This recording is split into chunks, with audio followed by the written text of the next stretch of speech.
So let's talk about the various expressions for line integrals that we've discussed thus far.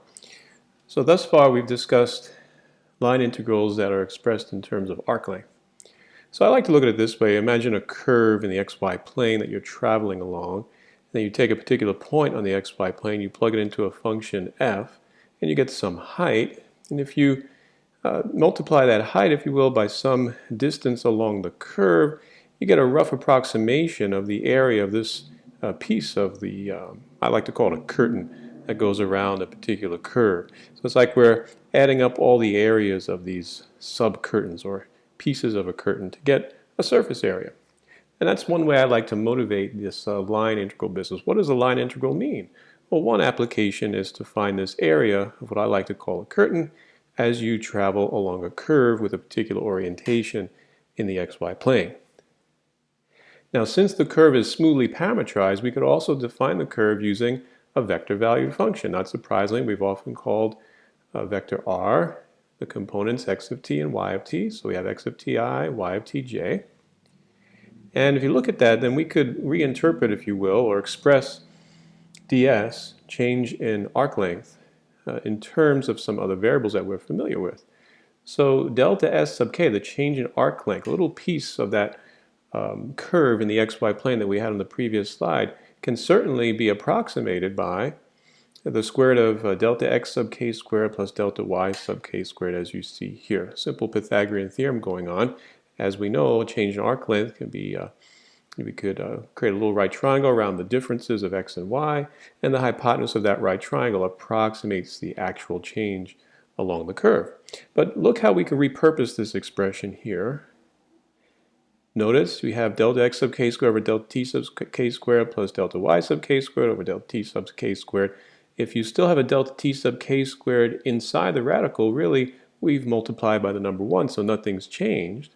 But if I take out that delta t sub k squared, it becomes delta t sub k outside the radical. But look carefully at this expression.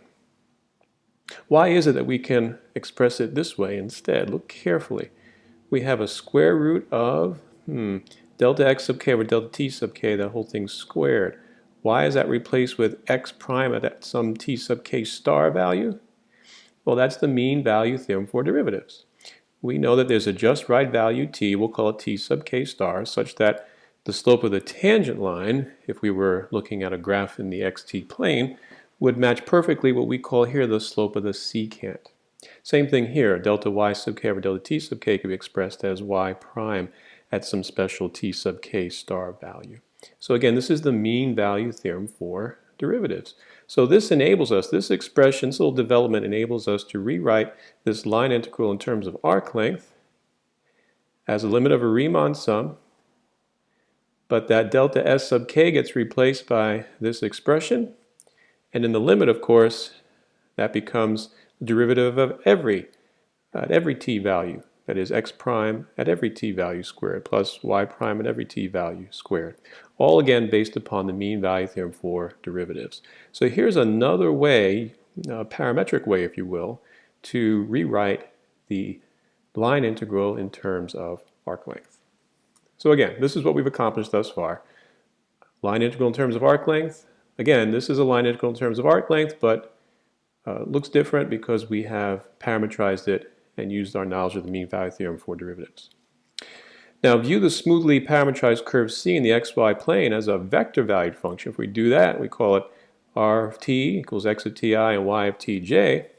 We can then express arc length in another way.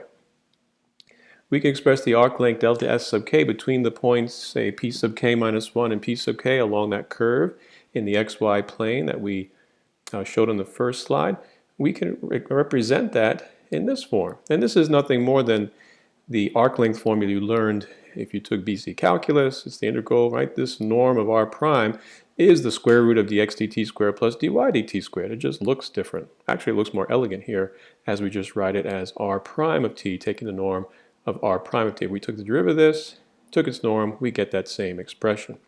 But now we have an opportunity to use another single variable calculus theorem we learned a while back.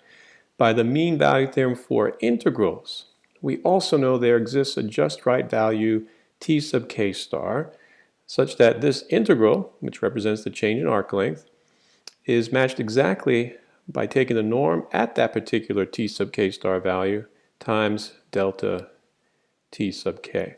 Again, that's the mean value theorem for integrals. I like to call this the just right rectangle that matches perfectly the area under the curve. Perhaps you remember it phrased that way. So yet again, we have another way, based on the mean value theorem for integrals, another way to express the line integral in terms of arc length, because now we take this delta s sub k expression, which is the norm of r prime t sub k star delta t sub k, and we're going to replace it right here where it belongs. And if we do that, we have this Riemann sum. But notice, after the summation symbol, we have everything in terms of t, but we still have this norm of the partition in terms of arc length, or delta s sub k. But remember, since c is smooth, the max delta x sub k, that is the norm of the partition with arc length, approaches 0 if and only if the max delta t sub k also approaches 0. So the norms of the partitions of t also have to go to 0 under these circumstances. And what do we have here? A true to form Riemann sum, which gives us yet another way to express a line integral in terms of arc length. But again, it looks different because we used another theorem. In this time, we use the mean value theorem for integrals. Okay, so looking at that, we could look at an application. Imagine a curtain that opens along a track in the floor of the xy plane. We'll consider the floor to be the xy plane. It covers a debate stage 4 meters wide. The track that the curtain opens along is defined by x equals 4 minus y squared. Find the surface area of the curtain if the curtain extends 5 meters above the stage. Well, let's do this parametrically. Let's parametrize. If x equals 4 minus y squared and we let y equal t, then clearly x equals 4 minus t squared. And let's use the interval. T goes from -2 to 2 because we were told that the stage is 4 meters wide. It's kind of like you're evaluating the surface area of a curtain that's going to cover this debate stage. And again, this is the norm of r prime that we talked about earlier. Let's see if we agree with this expression. X is 4 minus t squared, so dx dt is -2t, so we're going to square that. So far, so good. dy dt, let's see, y equals t, so dy dt really is dt dt, or 1. So yes, this expression is correct. We have the square root of 4t squared plus 1 as the norm of r prime. And now we simply follow this structure that we had already developed on the previous slide, remembering we're evaluating it from -2 to 2. And where's the 5 come from? Well, f of x of t, y of t is the function, or the height of the curtain at any particular point. And we were told that this curtain is extending 5 meters above the stage throughout the track. So that's a constant. F of x of t, y of t happens to be constant in this case. So all we got to do is multiply 5 by the result we had here, and you put that in your calculator and you get 46.468 as the surface area of this curtain. Interesting application. Interesting thing too to keep in mind with line integrals defined in terms of arc length is that orientation doesn't make a difference. So if we were going to evaluate this line integral in terms of arc length, you see the ds there, the portion of the parabola y equals x squared, let's say we're going to go from -1, 1 to 2, 4, and then we're going to switch direction. Let's go to 2, 4 to -1, 1. Again, doing a little parametrization, you let x equals t, y equals t squared, and the integrand, which is 2x squared y squared, would then become 2t squared, which is 2t to the 4th. And the ds component, square root of x prime squared plus y prime squared, becomes 1 plus 4t squared. So we get this structure of the integral, we get 45.391. But the purpose of this slide is to show you what if we reversed our perspective, or orientation. In the B question, we're going to go from 2, 4 to -1, 1. It's the same curve, but the orientation has been reversed. So you could accomplish that. You could represent that curve with new parametric equations if you want to. X equals -t, y equals t squared on the same interval. This leads to the same structure of the integral, but with different limits of integration. But yet and still, look at what happened. We got the same exact answer. And here's a picture or two that goes with that. First of all, we went in this direction, opening upwards if you will, A question was that orientation along the parabola. The second was going downward, if you will, a reversed orientation. But we got the same answer. A key takeaway regarding line integrals in terms of arc length, that the value of a line integral of f with respect to s along a curve c does not depend on an orientation of c. And the reason? The changes of arc length, delta s sub k, is always positive. I don't care where you start along that curve. As you go along in terms of length from where you started, it's always reckoned to be delta s sub k being positive. So another type of line integral we'd like to just explore before we conclude here is line integrals that have the ds replaced with dx, dy, or dz. Now, keep in mind, unlike the delta s sub k, the values of delta x sub k and delta y sub k, or if you have a three-space problem, delta z sub k, those will change sign if the orientation of the curve is reversed. So we have to pay attention to orientation when it comes to line integrals in terms of x, y, and z. But their structure looks very much the same. We're talking about, okay, integral along a curve f of x, y dx, integral along a curve f of x, y dy. As the little pieces along the curve in the xy plane, the delta s sub k's go to 0, we're trying to make a Riemann sum. And since we want to emphasize this here on this slide, keep in mind that when it comes to integrals, line integrals in terms of x and y, if you go in the reversed orientation, we call that negative curve C. That's going to be the negative of the result of the regular orientation that you had previously. Okay, so the sign of the answer gets reversed. And similarly with regard to a line integral in terms of y. If you went into the opposite direction, we'll call that negative C. It would be the opposite, that is the additive inverse of the answer you had previously. But not so with line integrals in terms of s, because arc length is arc length. No matter where you start, as you move forward, you're accumulating more positive length. Okay, so let's evaluate this integral in two ways. First, where c is the line segment from 0, 0 to 1, 2, and second, where c is the line segment from 1, 2 to 0, 0. And the hint is, first find parametric equations for c, in which the orientation is in the direction of increasing t, and then express the integrand in terms of t. So, first one, let's have x equal t, y equals 2t. That certainly does the job. And then we would have 3 times x be 3 times t, y is now 2t, but notice carefully, what's dy? Well, differentiating with respect to t, dy dt equals 2, so dy equals 2t equals, 2 dt, right? dy dt equals 2 dt, and there you have it. So parametrically, we have to substitute dy with its parametric equivalent, which in this case is 2 times dt. And then the rest is just evaluation. You get an answer of 4. If, on the other hand, you go from 1, 2 to 0, 0, you could use some other parameterization, if you will, to affect that orientation. And you'll notice, let's see again, we have here x equals 1 minus t, y equals 2 minus 2t. Following the structure, what's dy this time? It's negative dt, negative 2 dt, right? Y equals 2 minus 2t, so dy dt equals negative 2. So dy equals negative 2 dt, and that contributes to a different answer, namely the opposite, the additive inverse of negative 4, right? So that's the answer because, again, when it comes to line integrals in terms of x, y, or z, orientation makes a difference. Now, combinations of line integrals with respect to x and y can be evaluated together in a single step. So if you ever have two line integrals, one in terms of x, one in terms of y, you can evaluate them together. And if you parameterize, they would look like this. Oftentimes we take the dt on the outside. Remember, because dx is equal to x prime of t dt, and dy is equal to y prime of t dt, we often take that dt out and we express it like this. But the interesting question is, what situations will require us to evaluate such line integrals together? And the answer goes, one of the best ways to motivate this is the question about work. The classical definition of work, force times distance.